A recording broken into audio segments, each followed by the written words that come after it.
আসসালামু আলাইকুম বন্ধুরা, সবাইকে সিস্টার্স কিচেনে স্বাগতম। আবার একটি নতুন ভিডিও নিয়ে আপনাদের মাঝে চলে এসেছি। আজকের রেসিপি হলো ইলিশ মাছের সাদা ভুনা। তো দেখতে থাকুন। ইলিশ মাছগুলো আমি সুন্দর করে ধুয়ে নিয়েছি। স্বাদ মতো লবণ দিয়ে দিব, পরিমাণ মতন তেল দিয়ে দিব, পরিমাণ মতন আদা রসুন বাটা দিয়ে দিব, কুচিয়ে রাখা পেঁয়াজ মরিচ গুলো দিয়ে দিব। তারপর হাতের সাহায্যে খুব ভালোভাবে মেখে নিতে হবে। পেঁয়াজ মরিচ গুলো আমি সুন্দরভাবে মেখে নিয়েছি। এখন মাছগুলো সুন্দরভাবে মেখে নিতে হবে।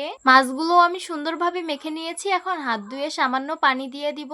ইলিশ মাছের পেটে কিন্তু ডিম ছিল, সেটা আমি রেখে দিয়েছিলাম, এখন দিয়ে দিব। তারপর বলক আসার অপেক্ষায় থাকবো। তো দেখতেই পারছেন আমাদের তরকারিটা কিন্তু বলক এসে পড়েছে, আর নাড়বো না, এভাবেই কিন্তু হয়ে যাবে। বাই দা ওয়ে, আমাদের মাটির চুলার রান্না আপনাদের কাছে কেমন লাগে অবশ্যই কমেন্ট করে জানাবেন। এই তো আমাদের ইলিশ মাছের সাদা ভুনা হয়ে গেছে, এখন নামিয়ে পরিবেশন করে নিব।